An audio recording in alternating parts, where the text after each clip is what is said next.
Hey readers, I'm Rachel from Never Enough Novels, and today I'm starting a new series in which I'll be looking at the 2022 new romance books that are being released this year and helping you decide whether you should read or skip them. So we all know we only have a limited amount of time to read, so I don't want you to waste your time on books that you aren't going to love. So I've split this series into 4 parts. This time we're going to look at the books that are coming out between January and March of 2022. Some of the books I've been able to read already, so I can share my opinions. The other ones I've looked up the descriptions, book reviews, and have some information to help you decide whether you want to give them a shot or give them a pass. So you can find the links to all the books that I mentioned below if you decide you want to pre-order them or give them a read. So let's start with the books that came out in January. First up, I have Weather Girl by Rachel Lynn Solomon.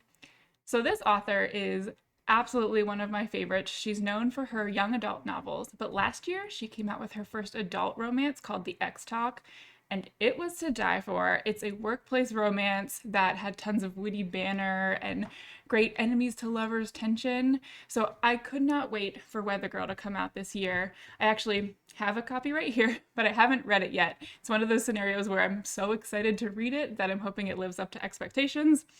So in Weather Girl, we've got another workplace comedy. There's a meteorologist and a sports reporter who both work at the same news station, and their bosses are causing lots of problems in the office because they're married but going through some serious marriage struggles.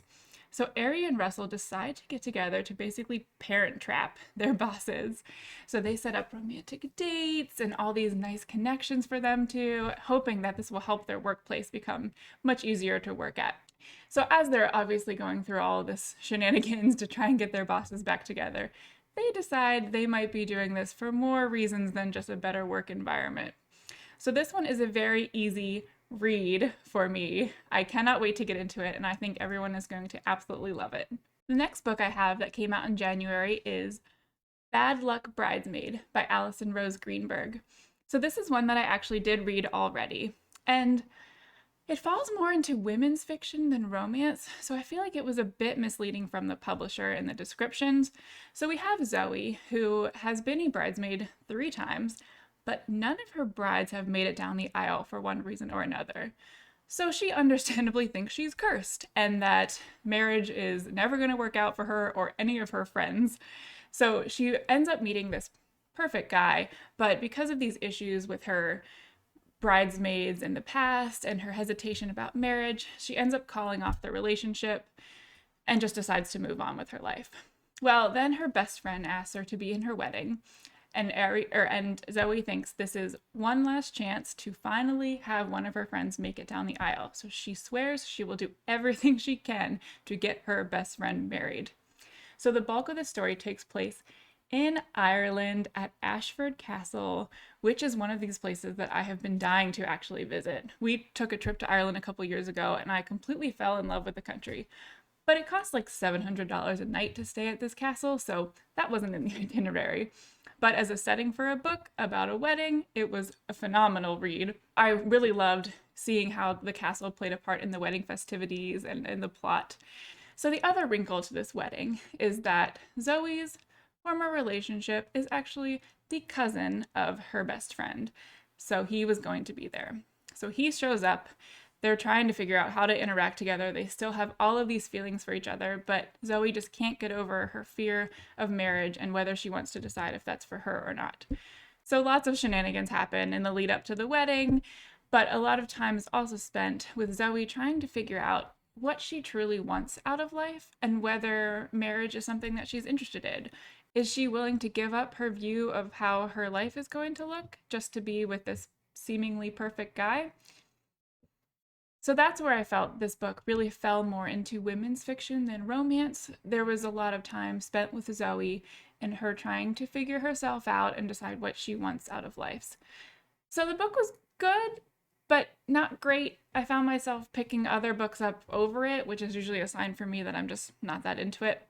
So this one is unfortunately going to be a skip for me. If you want more help deciding which books you should read or which books you should skip, make sure you subscribe below, and that will ensure that you get all my new videos as soon as they're released. Let's move on to books that are coming out in February. First up, I have Meet Me in the Margins by Melissa Ferguson. This is the other book that I actually had a chance to read already, and I can tell you it is a book designed for book lovers, writers, anyone who wants to read about the publishing industry. It's basically got everything. It's a book lover's dream. So we meet Claire, who works for a old school publishing company. Her boss essentially thinks that romance is trash and that it should never be written. We need to stick to nonfiction or highbrow literary fiction. Meanwhile, Claire is writing her own manuscript, and it's a romance. You probably could have guessed. So Claire is trying to keep her romance a secret, but one day, while she's in the office, her manuscript flies into the air and pages land everywhere, so she scrambles to pick them all up and needs to find a place to hide it, which turns into a secret room that she leaves her manuscript in, knowing she'll come back at some point to pick it up. Well, when she returns a few days later, she not only finds her manuscript, but notes written in the margins, giving her not so constructive criticism about her writing. So she is understandably pissed off that someone came in here and told her how bad her writing is. But as she reads through it, she realizes, okay, maybe these notes are actually pretty helpful. And so begins this back and forth note-taking, manuscript editing, secret liaison between this mysterious editor and Claire. And as time passes, she realizes she's learning more about him than just how to write a manuscript. And she's kind of falling for this guy who she's never met. So there's a lot of sneaking around, trying to figure out who this mysterious editor is, a good old-fashioned workplace romance without exactly knowing who the two characters are. I honestly stayed up until 11, 3 nights in a row trying to read this. And 11 is a big deal if you're a mom of a toddler. So this kept me riveted from the first page to the last page, and I highly recommend it. It is definitely a read verdict. So the next book coming out in February is A Perfect Equation by Elizabeth Everett. So this is a historical romance, and it features a mathematician who is hell-bent on winning this prestigious scientific prize. But along the way, she's tasked with planning a retreat for this secret society of women scientists. And as part of this task, she is forced to work with this aloof nobleman who helps keep the society a secret and basically serves as their protector. So she's forced to do this task that she has no interest in, and is forced to work with this guy who sounds like a real jerk. But as they start to work together to plan out this event for the secret society, they start to develop a mutual respect, and that turns into a lot more than just respect.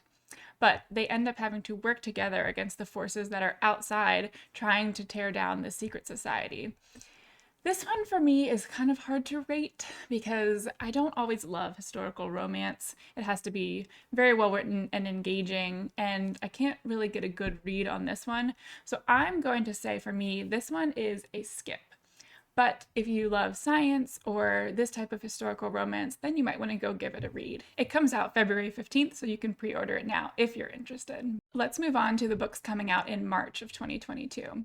First up, we have Hook, Line, and Sinker by Tessa Bailey.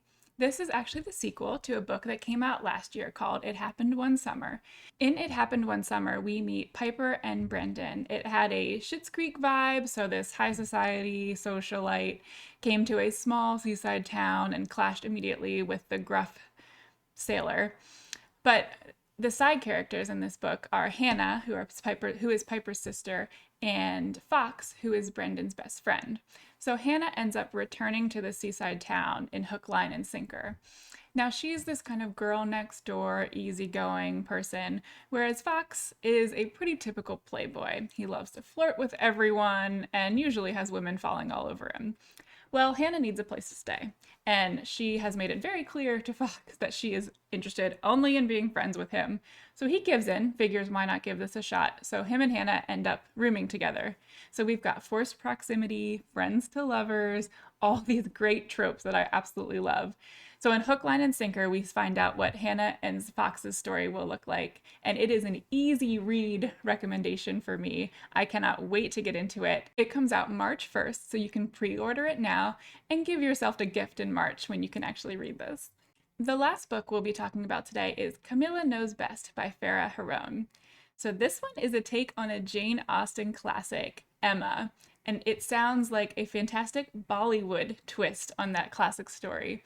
So we've got Camilla, who is very happy living her high society life as an Instagram celebrity, well, at least for her dog, and matchmaking for her friends and enjoying all the parties. She basically has everything she wants. So she has no interest in finding a man. Plus, she has her best friend Rohan, who is always by her side, and she can harmlessly flirt with him anytime she wants. So her life is looking pretty good until a rival comes into town and starts making eyes at Rohan. So Camilla has to figure out, is there actually anything more to this friendship? Or is she just too focused on matchmaking for her friends to understand what's really best for her? This sounds like an absolute blast. I love retellings of classic stories, and I think Emma is an underrated Jane Austen story. So I'm going to give this one an easy read verdict. It comes out on March 8th, so you can also pre-order it now. So that wraps up my analysis of 2022's first quarter romance books. Let me know in the comments if you agree or disagree with any of my ratings. I would love to hear which ones you'll be pre-ordering or which ones you're going to be skipping as well. And stay tuned for my take on books coming out in April through June sometime next month.